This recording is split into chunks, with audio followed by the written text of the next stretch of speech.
Hai YouTubers, bumi adalah surga bagi berbagai macam makhluk hidup. Banyak spesies yang hidup dan punah silih berganti setiap tahunnya.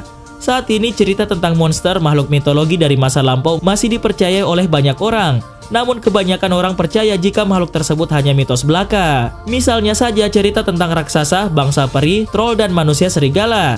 Tidak sedikit pula orang-orang zaman dulu yang mengaku pernah melihat makhluk-makhluk tersebut dengan mata kepala mereka sendiri. Selain manusia serigala, ternyata ada beberapa suku aneh yang diyakini oleh orang zaman dulu pernah hidup di dunia. Namun keberadaannya sangat jauh dari keramaian masyarakat. Berikut daftar suku aneh yang dipercaya pernah hidup di dunia. Tapi sebelum masuk ke daftar, di bawah video ini ada tombol subscribe atau tombol berlangganan. Kalau kalian suka dengan konten-konten daftar 5, kalian bisa menekan tombol itu untuk berlangganan video atau konten daftar 5. Dan ini gratis. Oke, lanjut. Suku Blemish. Pada abad 5 sebelum Masehi, seorang penulis asal Yunani, Herodotus, pernah menulis tentang suku yang orang-orangnya tidak memiliki kepala tapi punya wajah di dada mereka. Herodotus memang tak punya bukti yang kuat akan hal tersebut. Dalam hal ini ia pun tidak pernah melihat suku tersebut secara langsung. Dalam tulisannya itu, Herodotus mengakui tidak pernah melihat secara langsung dengan mata kepalanya. Ia hanya mengutip apa yang dikatakan orang-orang Libya tentang keberadaan suku Blemish. Herodotus bukanlah satu-satunya tokoh yang menyatakan keberadaan suku tersebut. Sejarawan dan penjajah zaman dulu ternyata banyak yang mendukung apa yang Herodotus tulis di catatan sejarahnya. Faktanya banyak orang lainnya yang melaporkan penampakan suku ini selama lebih dari 2000 tahun. Setelah tulisan Herodotus muncul 400 tahun kemudian, penulis Romawi Pliny the Elder bersikeras bahwa keberadaan suku Blemish nyata. Ia menamai suku ini Blemish dan mengatakan bahwa mereka adalah suku nomaden yang berasal dari Ethiopia dan mereka juga termasuk suku yang liar dan berbahaya. Pada tahun 1211 Masehi, seorang penjajah bernama Vermes mengklaim bahwa ia menemukan suku pria tanpa kepala yang memiliki mata dan mulut di dada mereka. Vermes mengatakan hal yang sama seperti yang ditulis Herodotus dan Pliny the Elder terkait dengan ciri-ciri suku tersebut.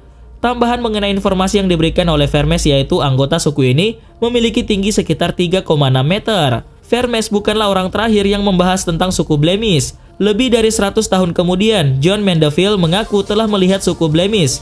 Dari setiap laporan yang ada, diduga mereka tidak melakukan interaksi dengan suku lain dan hanya mengetahui desas-desus dari cerita orang-orang sekitar. Setelah beberapa abad ke depan, laporan tentang keberadaan suku ini mulai memudar. Sampai akhirnya pada abad ke-17, Sir Walter Raleigh melaporkan kembali tentang keberadaan suku ini dan ia meyakini bahwa mereka nyata. Suku Arimaspian. Arimaspi adalah sebuah suku bermata satu dari utara Skythia yang tinggal di kaki pegunungan Rivea yang berbeda-beda dengan pegunungan Ural atau Karpatia. Bagi masyarakat Yunani kuno, suku Skythia adalah pembawa keberkahan dan kekayaan. Sejarawan Yunani kuno bernama Herodotus mengisahkan bahwa rakyat Skythia mencari nafkah dengan mencuri emas dari Griffin atau makhluk mitologi yang rakus dan gemar menyimpan tumpukan emas. Dan suku Arismapian inilah yang sangat berani melawan para Griffin.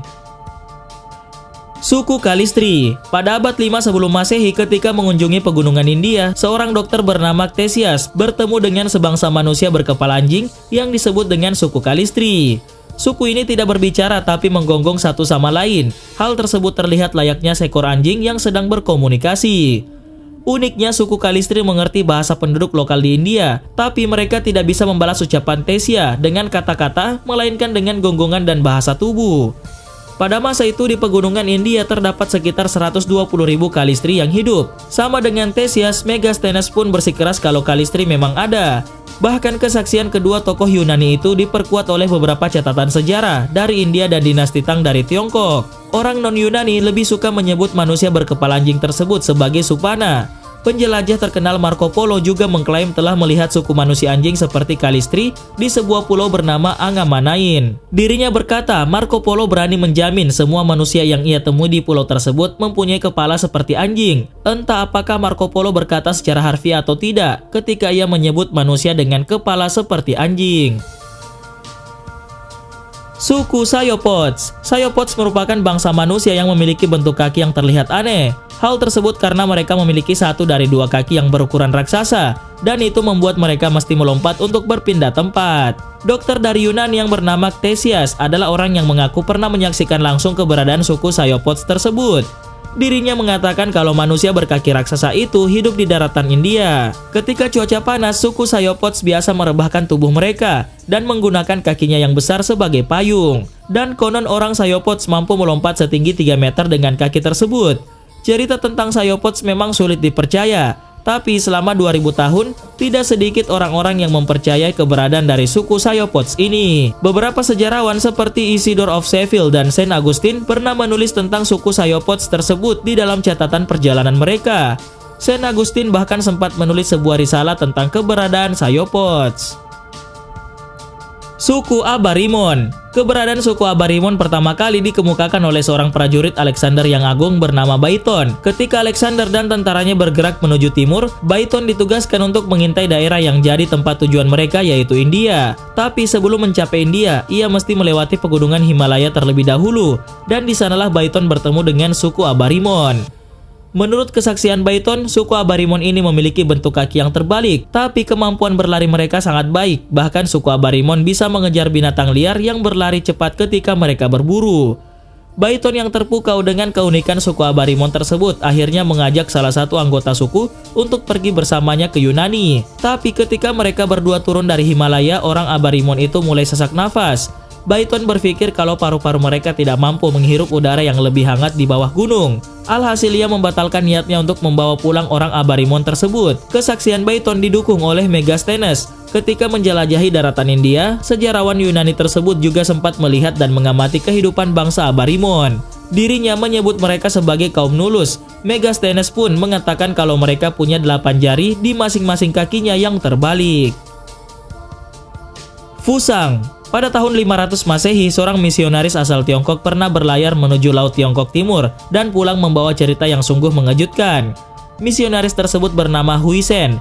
Ia mengatakan kalau ia berlayar hingga mencapai daratan bernama Fusang. Jika melihat peta sekarang, Fusang kira-kira berada di daerah San Francisco atau Meksiko. Sesampainya di Fusang, Huisen melihat sebuah kerajaan yang semua penduduknya berjenis kelamin perempuan. Anehnya, wanita-wanita di daratan tersebut bisa melahirkan tanpa berhubungan intim. Meskipun berparas cantik, penduduk Fusang memiliki rambut-rambut halus di sekujur tubuh mereka. Mereka bisa melahirkan dengan cara berendam di air, lalu menunggu rahim mereka membuat bayi dengan sendirinya.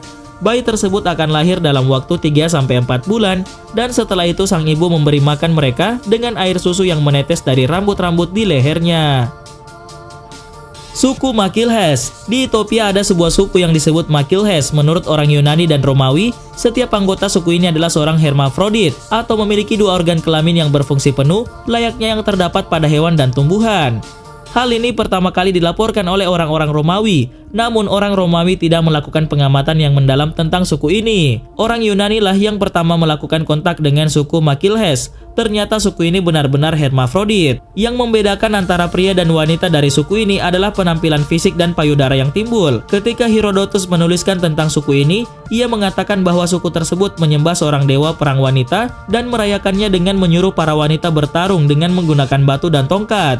Penjelasan tentang kelamin ganda yang dimiliki suku ini tidak dijelaskan oleh Herodotus, tetapi Aristoteles lah yang kemudian mengklaim bahwa para wanita suku Makilhes memiliki satu payudara yang tumbuh di sisi kanan tubuh mereka. Seorang penulis Romawi bernama Selopanes yang kemudian mengatakan bahwa semua suku ini adalah hermafrodit, juga mengatakan bahwa kedua organ kelamin yang dimiliki suku ini dapat bekerja layaknya organ kelamin pada umumnya. Dalam tulisannya ia mengatakan bahwa mereka bereproduksi dengan menyatukan 2 jenis kelamin dalam individu yang sama dan secara bergantian melakukan fungsi masing-masing kelamin.